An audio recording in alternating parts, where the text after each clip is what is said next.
All right, well, welcome to the Borowski Doodles podcast. It's your boy Kiko Flo, Kiko Cervantes, and I'm with the crew. I don't even have to say their names. It's the crew. And today we got that Thursday movie review with the crew.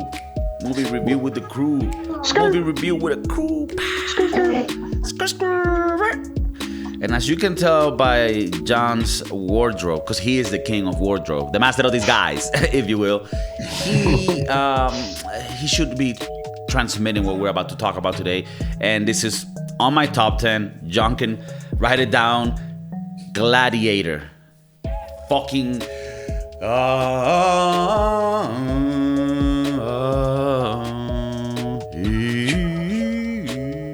In my mind, I'm doing the soundtrack, and it probably sounds like weird hymns to the people at home. But in my mind, I'm seeing it, happening. You're going through the field and touching the wheat.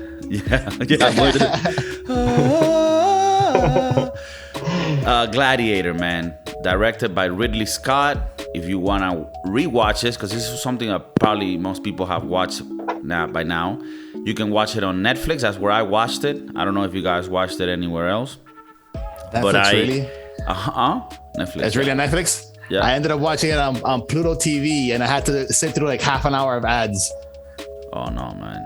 I didn't know it was on Netflix. Okay. Bro. Yeah, so pretty much, I saw it on Netflix. This is probably like the 20th time I see this movie. It's on my top 10. I love this shit. If you haven't seen it in a long time, you watch it again, it's like watching a new movie because there's so many details. Like I was able to this time take context on like bigger things of the era and what was happening with the Roman Empire that I wasn't looking into. And I was trying to find flaws in the movie, and I gotta say, even though this is a blockbuster movie and it has all of the fireworks and effects to make it, like an entertaining blockbuster movie, it is also so well taken care of on the details, on the dialogue, and it all works perfectly.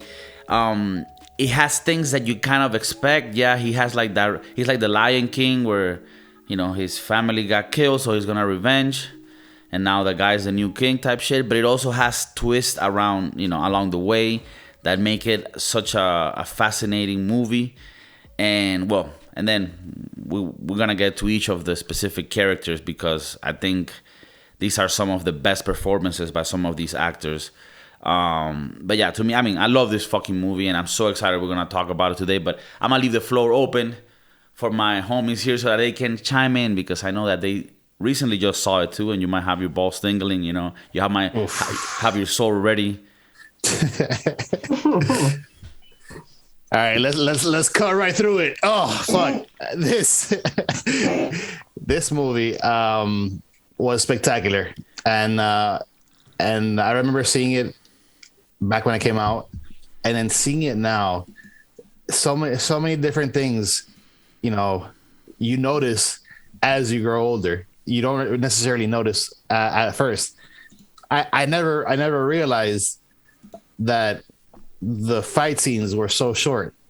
Like they were like a minute or two long, but realistically most of the story was dialogue, because you were like, back when you were younger, you were more caught up on the fight scenes, like, oh my god, look at this, look at that. But then as you grow older and you focus more on the details, and you focus more on the actual story or the plot of the movie, you realize that the fight scenes were there, but it wasn't what made the story. Like it added the action and the flair to it, but the story in and of itself, the dialogue, the development of each character within themselves, that's what really drove this movie to be so great. Damn, well said, John. Well said. Because it's true. A lot of the times it's like Joaquin Phoenix complaining to his sister, or Maximus talking and just trying to figure out how he's going to come up. Play with me. What a little bitch, the Joaquin Phoenix in this whole story. Like I could not stand him the entire time that he was there. And also I also realized watching it this time that the first 40 minutes is like another entirely different movie. Like the first 40 minutes is his him doing his battles in Germania and winning them and doing everything that happened. And the movie doesn't really start, like the Gladiator movie doesn't really start until like 40 minutes in. Which is when he gets killed, when his family gets killed. When the what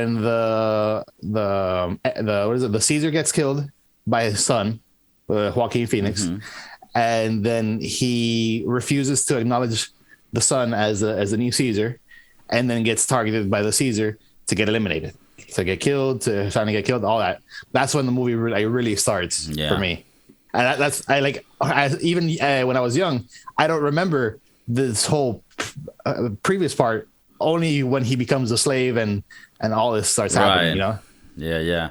And you start seeing the things, right? Like the little details of it. It starts on that great battle where they win this last stronghold, which pretty much they were the last people, right, in Germany, to like oppose the Roman Empire. And you know, and I start thinking at that time, I'm like, damn, like we forget, because it's so insane to even think it's real, but it was, right? Like there was a Roman Empire, like a civilization with like amazing buildings and like a modern civilization. Obviously not with like the technology we have today, but still very modern in its time. And that it fucking stretched across the whole globe, you know? And you're thinking, yeah, this guy's talking, you know, English, some of them with a little British accent, some of them with a little Australian accent, but all these motherfuckers were talking Italian, I would assume, or yeah, that's what I thought. Like, isn't this Rome? These are all Italians, and you got this guy with like a Scottish accent and shit. I looked it up yesterday, and apparently Italian wasn't really spoken at the time. It was mostly Latin.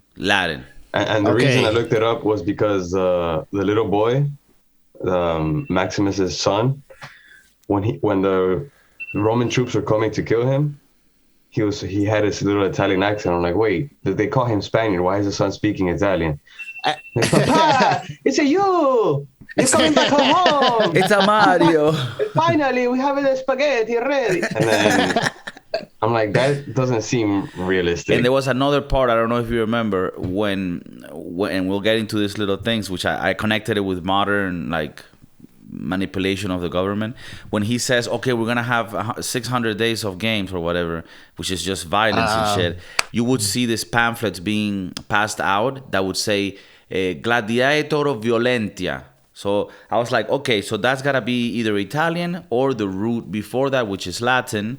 So everybody, I would assume, spoke that, you know. And that was the language, but not necessarily everybody was able to read it at the time. So would you say that in those times, like, let's say the Spaniard, I mean, Spain wasn't a thing. So like, was it because that area was known as Spain to the Romans?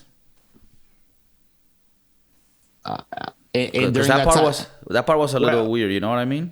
What date, quote unquote, does this take place? This takes place in the Roman Empire. The Roman Empire. Okay.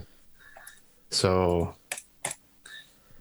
well, I mean, find that out. But what I felt that was crazy is that you get to see this whole civilization that is bigger than like the European Union, you know, across the whole world, and they're like ruling not only in Italy but like everywhere. They just won in Germany, and it puts in perspective what the history of the world has been. You know what I mean? And like all the shit that it has gone through to get to where we are today.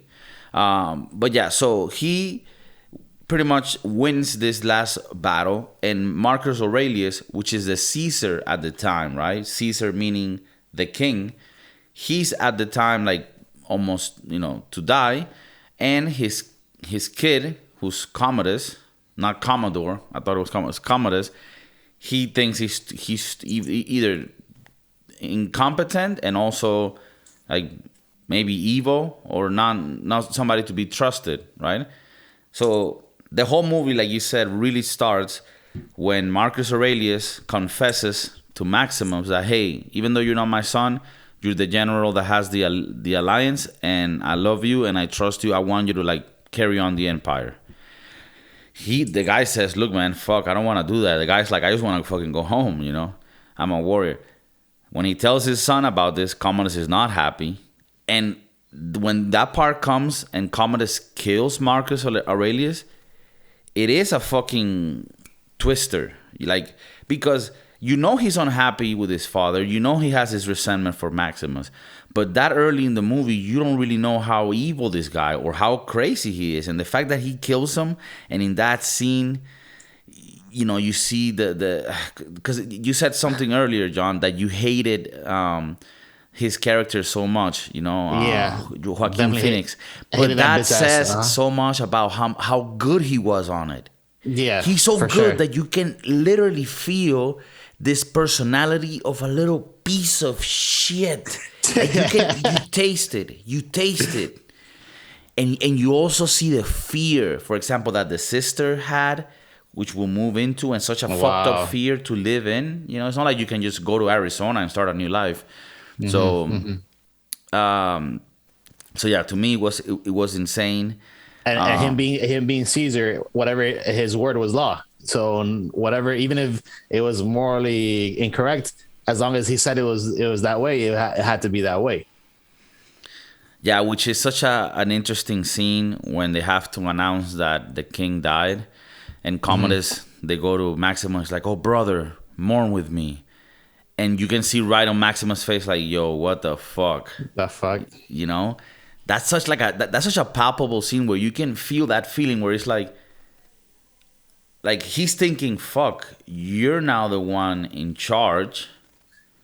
Not only that, he probably knows from battle and from you know, fighting, he could probably see the choke marks on Marcus Aurelius, and nobody's gonna say anything. Well, he didn't choke him. He sort of like.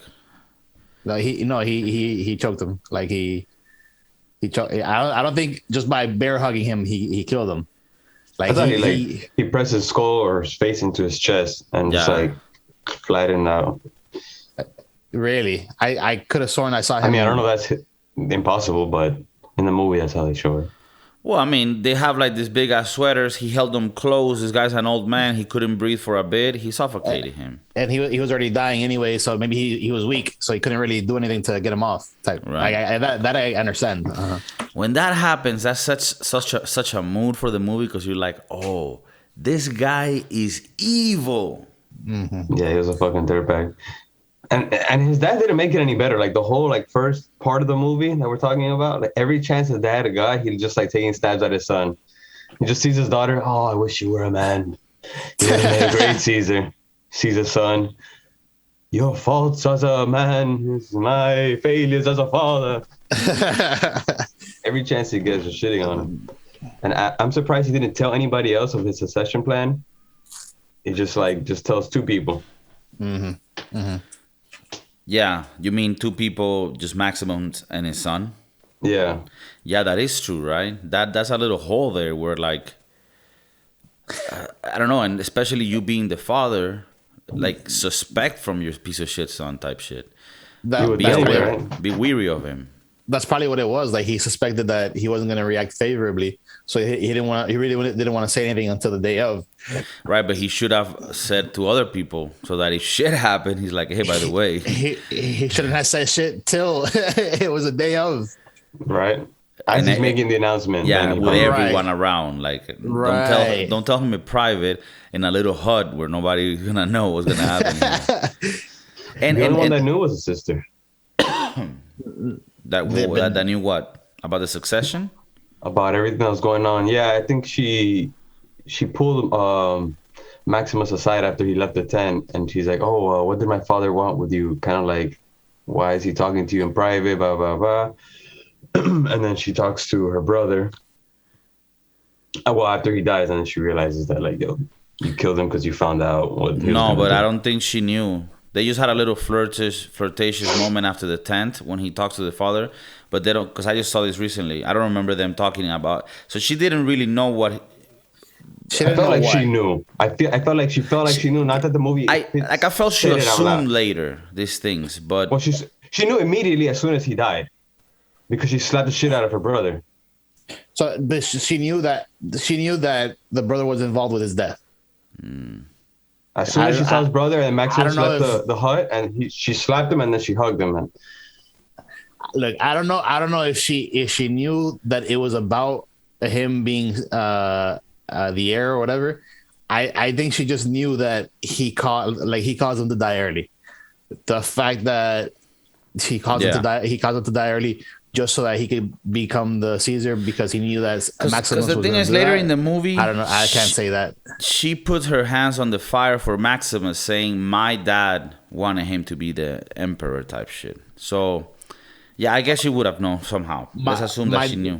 But she said that my dad wanted him to be the emperor, or my dad trusted him. My dad trusted him. So that doesn't necessarily mean emperor. Right. She knew, man. I feel like she knew, because as soon as she saw her brother, she slapped him. For some reason, part of me wanted to hate her, but I couldn't. I fucking loved her. Yeah, she had her moment when she told Maximus, when he was not trusting of her. She's like, "Do you think that I want this? I live in fear every single day." It's like, all right, fine. You're going through it too. I get you. Yeah, I don't want to jump, but I don't want to forget. Let's talk about that scene when he finds out and he has a son, and he's like, "The little bee and the little bee." Man, that fucking scene is so hard. Midway through the story, he just changes, right at her. And then this little bee bitch started doing sneaky shit. And then this little bee went and talked to an ex-boyfriend she used to fuck. You could see the little kid like, this is a weird story. I don't want to sit next to you anymore. Yeah, you could tell. Are we still talking about a bee, or are we talking about something else? Yeah, are you talking about murdering my mom? No, it's like, are you talking about murdering me and then drinking my blood in front of my mom? What the fuck? Hey. Who's the bee? Because that's gonna clarify a lot of things for me. Who's the bee in this story? She. No, but okay, so she knows. So do we pardon her behavior because she's sort of stuck in that position? She had to do what she had to do to survive. She was a little bit more comfortable, like in the sense that she didn't have to fight or anything like that. But it's very uncomfortable to have to, one, sleep with your brother, two, be constantly reminded of the fact that of what he does every day, and him being really close to your child. You know? Yeah, because he would be the successor. Exactly. And the thing here is, it's not really clear. Well, it's not that it's clear. They don't talk about it. What happened to her ex-husband, father of the kid? I can bet money that that motherfucker killed her, right? Bet money. So we could even suspect that she already knows this motherfucker crazy because he killed her husband back in the day, though. No, because they're very chill on the ride over to the Battle of Germania. They were super chill, super friendly. I don't think she's like that. She was cool until then. We're making that conjecture on our own based on. Oh, Ridley Scott, talk to us. Gladiator 2. Gladiator prequel, so we can see how the husband dies. Do you guys? There is a Gladiator 2. Really? Yeah. No, it's not. Yeah, there is, bro. I just Googled it and it says Gladiator 2 plot, cast, and everything else we need to know. After 2 decades of speculation, Gladiator 2 is finally moving forward. Oh, but like it has with Ridley Scott? Let's see. I don't think you can get Russell Crowe back. Have you seen him? I mean, he's dead. No, he isn't. I mean, in the movie, he's dead. Like, right. Yeah, there's that would be a major plot hole. Like,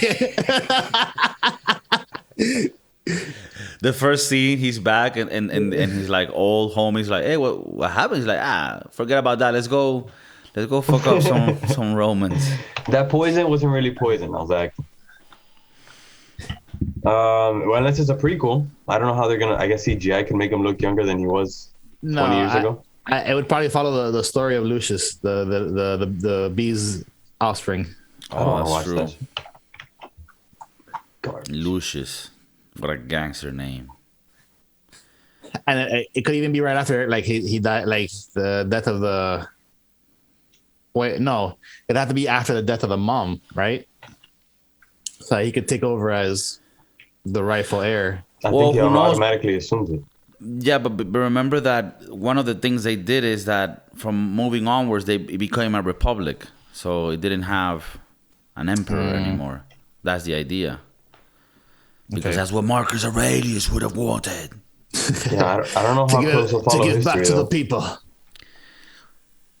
Yeah, I want to touch on the dialogue on this because there's so many scenes where the dialogue pushes the movie forward and it's so fucking good, And we went through the first one when he kills his dad, Commodus.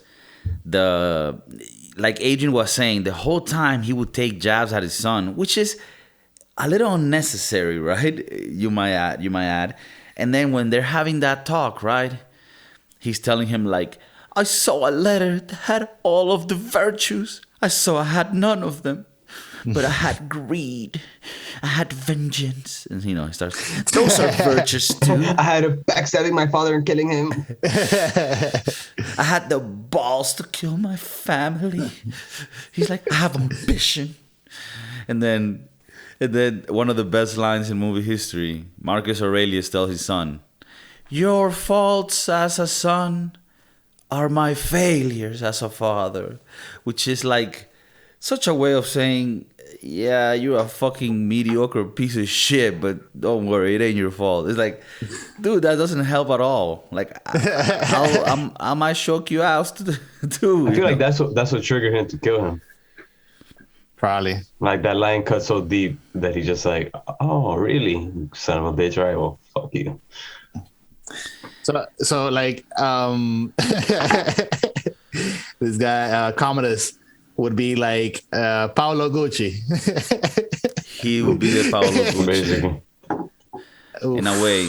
The one thing I did see is that, I mean, obviously that's not a justification for killing his dad. I mean, his dad, who knows? Maybe that's how they spoken back then. Shit was rougher. It wasn't none of this like, oh, let's do this. Let's try to be a good emperor. No, it was like, you gotta do it or you gotta do it. But this guy was like sick in the mind, right? Because at the end of the movie, Lucille, or the sister, she says like, oh, he's always hated you because my father loved you and because I loved you. And it's like, yo, why the fuck do you care? Like those like feelings towards his sister, right? Like that's sickening in itself. And then for some reason, I know this doesn't have to do with it, but this is the first time that I ever saw Joaquin Phoenix in a film. So for me, it was the first time I seen this person with a character. And the little thing on his lip, the cleft lip, I don't know why, it added to it. It added to like, I don't know, it sounds fucked up, but like it added to this package of a defected human, right? And that's not something that's like, I mean, people have that, that's fine. But for some reason in him and the way that he just fit everything perfect for me. I don't know. That's probably it just looked. that sounded horrible. Yeah. Whenever I see that in somebody, I just see that they have a problem. I just can't get over it. Not at all. It just looked like a villain. Like if somebody having a scar down their eye like that, like they just look like a super villain. In that case, it made him look evil. And the thing is, bro, like when you get into the character, you fear this guy because it's not that it's you and him and you both have swords. Let's do this, right? No. It's him having that power in a world where that is the law, and the subtleness and the passive aggressive way that he does things. He's always saying some lines about some snakes and some shit and some things, and you can tell the duality about the government corruption, how that compares to today's world as well. and they were telling him like, we have sanitary problems, people are dying in the Greek Quarter, this and that. And it related to me like a lot about what government is about, where it's like, yeah, well, whatever, fuck them, like, we gotta do this, we gotta do that, whatever. And then they're like, okay, how do we appease the people? Oh, well, let's make some violent games. And to me, that's almost like when towns make like fairs and give out food and liquor. It's almost like to calm down the dumb masses, And they do make it a thing to recognize that some people, at least, like the not the governor, but one of the good governor that at the end took over, Gracchus, I think. Senator Gracchus. Yeah, he went to one of the fights, and then everybody was surprised to see him, and he's like, yeah, I don't pretend to be of the people, but I am for the people, some shit like that, to sort of say like, yeah, like, I never claimed to be part of this fucking riffraff, because that's what they sort of made it look, right? And that's crazy. Like, you see those things happen today. Obviously, it's not a coliseum where people are killing each other, but sports, I don't know. Yeah, like the UFC. Well, if there's one good thing about Commodus is that he knew that. Not good thing, I guess. The one aspect of his rule that he knew what to do was to appease to the mob. So he was intelligent in that regard, and everything else, piece of shit. But at least he was tapped into that. Well, I mean, he was good at a lot of things that drove his evilness to more evil. Because he was like a clever little fuck, right? I mean, how did he find out about all the things that were happening underground? I mean, at the last scene, yeah, he told her to tell him everything, but before that, he must have been looking and spying on everybody to see what everybody was doing. To me, something interesting that I did learn from this movie was the fact that you realize you don't think about it, but like the Colosseum and all the horrendous things that happened, with the fighting and the lions and the tigers and all that stuff, and the Colosseum was like the Super Bowl, or like the upper echelon of these things, and there was other smaller little villages with their own little mini Colosseums all around. So, like, think about how many villages could have had one of these things, how many times this was happening, and even after this one stopped, because it stopped for a while, the other ones were still active, and you're thinking like, damn, like, holy shit. Because one thing that happened that I noticed on this movie is that he's bringing the games to Rome because they were banned, and Marcus Aurelius banned it, they said. So I would assume this was kind of like, I compare it to Spain, where they banned mostly everywhere bullfighting, They banned it almost everywhere, right? It almost sounded like that, like it's a society that's progressing and now sees Gladiator killing each other as something that's like, hey guys, this is not cool, this is whatever. But then this guy comes back and he's like, no, we're having the bullfighting. Fuck this. We're going to have the greatest bullfighting of all fucking time. We're going to bring the best bulls, the best bullfighters, and we're going to kill this shit, And we're gonna make the Colosseum great again. Yeah. We're going to build extra walls. Yeah, and it's crazy to think, like, man, I mean, obviously this movie has like this aspect of like, you are Maximus and you're fucking winning, but like a lot of what this would have been for a lot of people is just dying with a sword inside of your fucking intestines. Like, such a fucking harsh way to live back then. Like, it's insane that we were born in an era where like we don't have to do that. Yeah, I caught myself thinking throughout the movie, I'm like, I think I'm living in the best time of human history where everything is so easy. Everything. And these guys, like, even, I don't know how they did war back then. Looks insane. Right now, I'd rather get shot in the head than have to go to a war like that with swords and stuff and just bleed out or die from infection. And it just sounds all terrible, dude. Yeah. That campaign was 12 years long. I don't even know how the hell they managed to do those things for so long. And how many times did fucking Maximus get stabbed or sliced or like have something go through him, and he was still walking like like everything's fine and shit. Well, Bro, I think he defended himself very well. I think I didn't see him get that fucked up. That arm thing should have put him out for life. Bro, but the arm thing, they made it. They put it like they made it look like, oh yeah, this was a thing. Like for days, he was healing and shit. God damn. Yeah, he was in out of death. And I loved the other characters of his Gladiator crew. The big black guy that did that Diamond movie, Blood Diamond movie, right? Yeah. He's such a good actor. Jimon Hansu. He was good. Bro, I think the biggest rat in the movie was his, like, the other general in the war, that as soon as this guy became Caesar, he like flipped on him. Oh, Quintus. Quintus, yeah. Quintus, bro. And then he came at the end of the movie, he's like, no, put down your swords. Yeah. At the end, he flipped back. What? He's like, What? yeah, I didn't get that either. What a little flippy floppy. Somebody come help me pick up his body. Like, bitch, you put him here. What the fuck are you talking about? Yeah, another one another fucking snake. Senator Falco. Falco, the one that was telling him always like, kill him, fuck him. Just whispering in his ear and shit. Yeah, no, fuck that guy. Yeah, I heard of a sea creature that lives at the bottom of the ocean.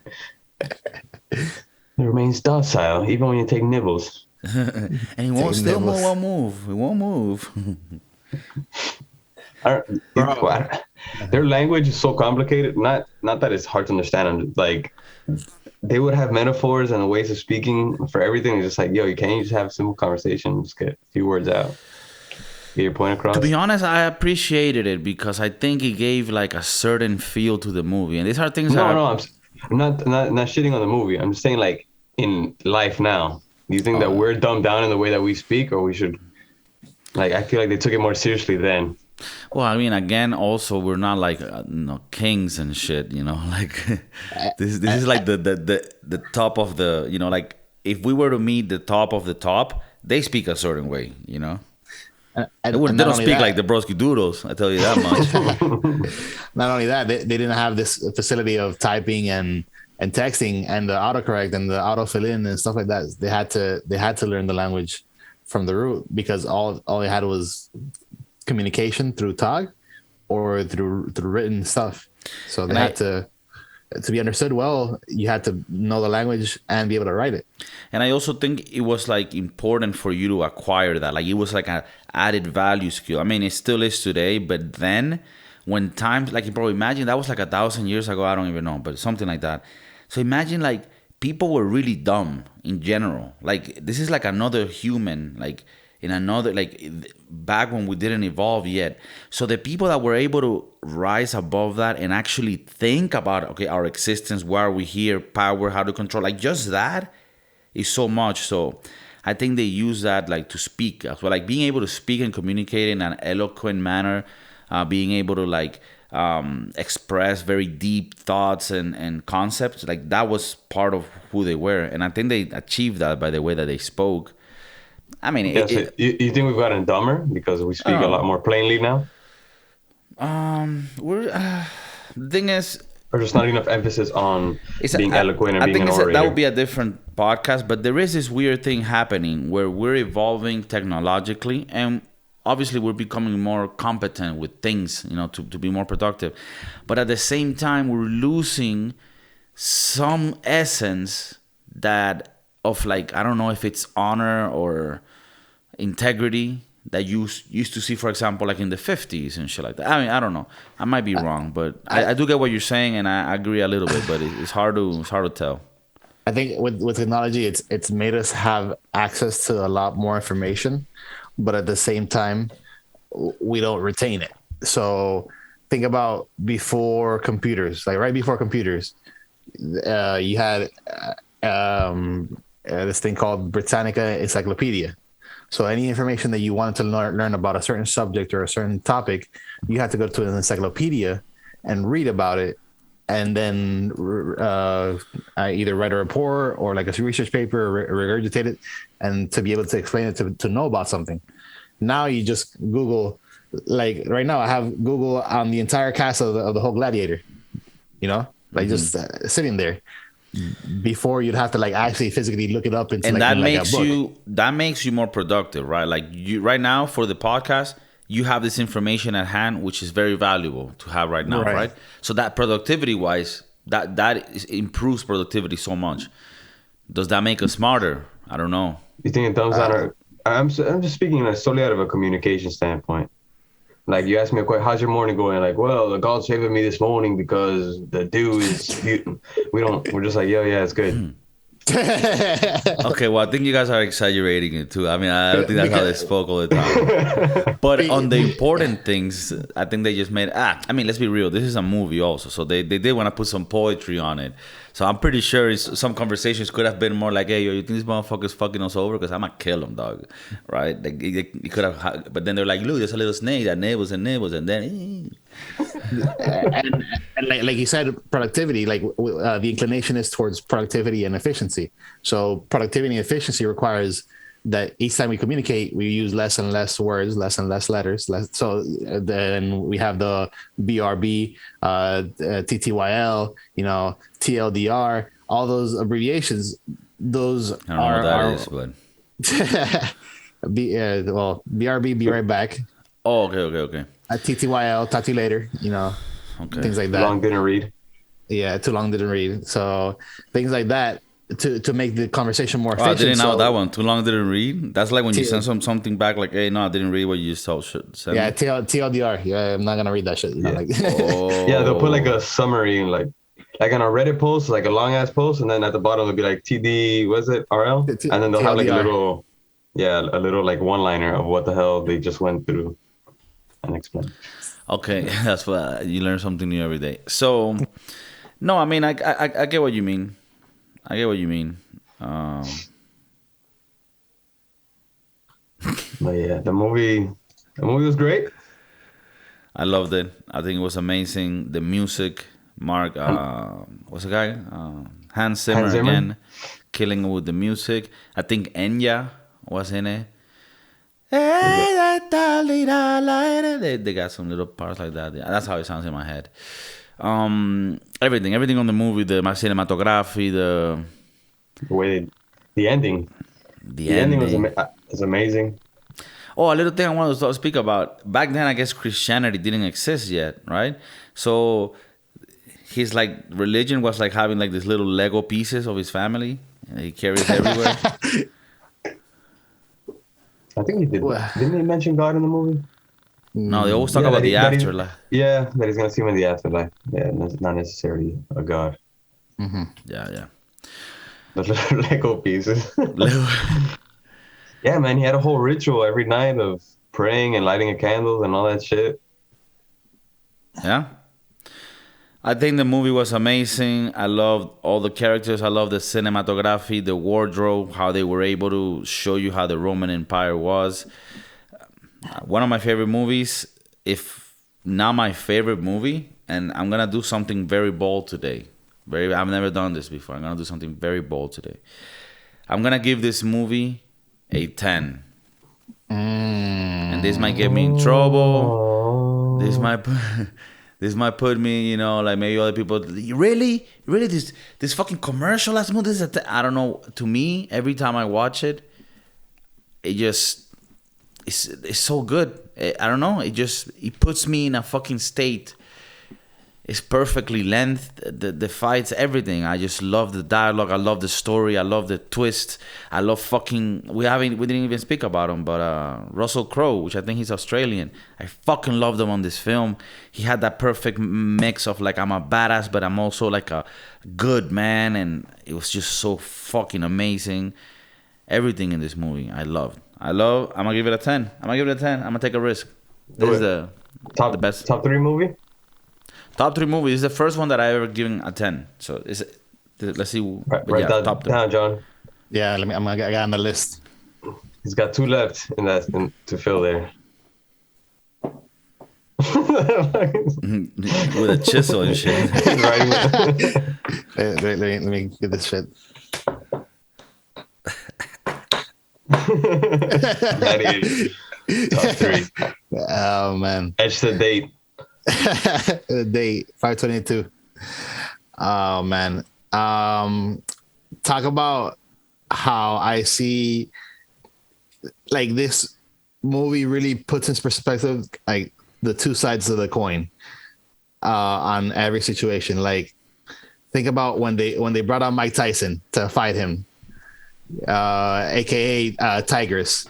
The previous champ. Like we need to get this guy somehow. So let's resurrect the previous champion, never been defeated, to come in and take care of Maximus, and him get completely rocked. Oh, that like as what is it? As Maximus, you're like, oh my god, this is like the best victory that I've ever had.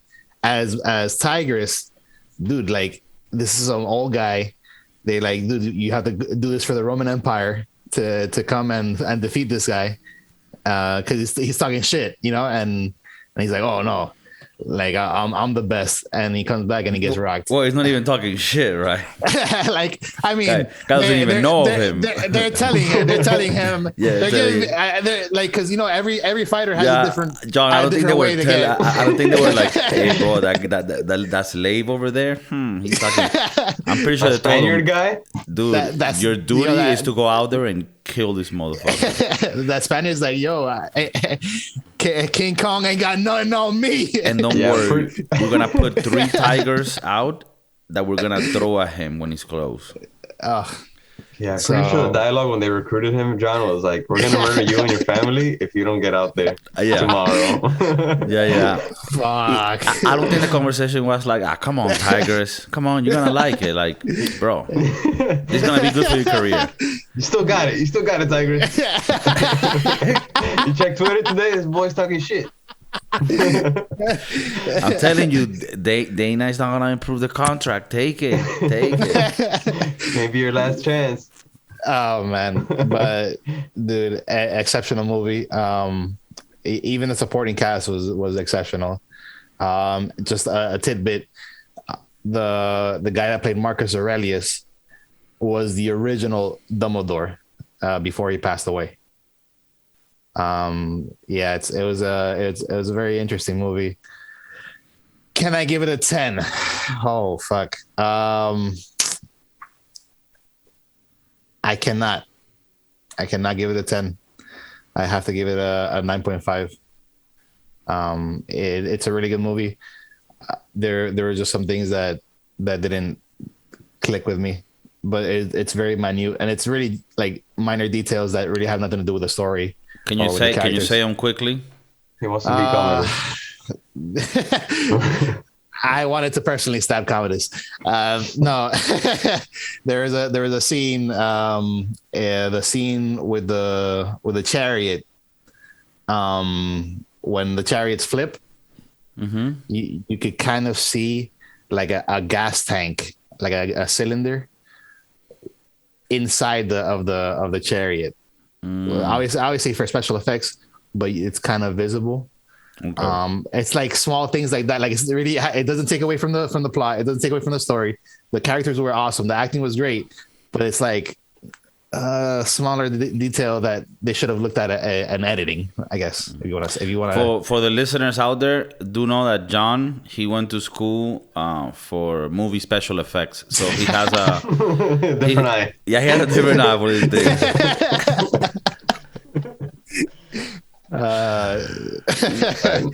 Okay, and Adrian. I give it a 9.5 as well, but not for that reason. Not for that bullshit ass reason. Yeah, I would have put that movie on 100 times in a row. I'll never catch that. But no, because of the story, just not being like factually correct. Because I've gone into Wikipedia a few times to look at the history behind Commodus and Maximus, and apparently he wasn't really a real person.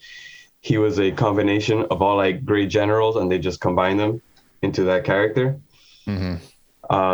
So while the movie was great, it's not factually correct. So I'm gonna deduct the 0.5 from that. And it's not because I want you guys to match. Like I respect your 9.5, but let me push back on that a little bit. Like this wasn't to be like a biopic, right? It didn't. Well, you had Marcus Aurelius and you had Commodus, and you're doing a historical film. I mean, you And what happened in real life with did Commodus take over and was a piece of shit type shit? Yeah, he was a piece of shit. Apparently, he was more incompetent in real life than he was in the movie, and he was also a piece of shit, killing like handicapped people for fun. Oh fuck! Doing stuff like that, and he was one of the worst rulers of all time. Whoa. Like, and he died. He died in his bathtub. One of his favorite wrestlers came and strangled him in the tub. Really? Yeah. So that's just like looking at the history and wanting to learn about that, and then like through the movie, and then you look at it and you're like, I mean, I don't. To be honest, like, I mean, I don't know if you can even make biopics of things back in the past. It's always based on things because we don't really have like, you know, it's not like it's like making a biopic of like something that happened in the 50s. You have records of it, but something that happened in like, I don't know, like Passion of the Christ, garbage. Yeah, like before Christ. Yeah, like you're gonna have Passion of the Christ, that movie. Yeah, fiction. Historically inaccurate. Like, oh my god. That was literally before Christ. I think we need to bring Jordan Peterson for that one. Well, I just think there, Adrian, that is not a fair point. But I respect your 9.5. But I will push back a little bit on that because you can't make a movie about the past and be accurate. Okay. I take that. All right. Well, that's do the math. 9.5 plus 9.5 plus 10. You divide it by 3. It's like 975. 9.67. 9.67. God damn it! I always fuck it up. If it was a 9.6 repeating, like 6. Oh, we've had this before.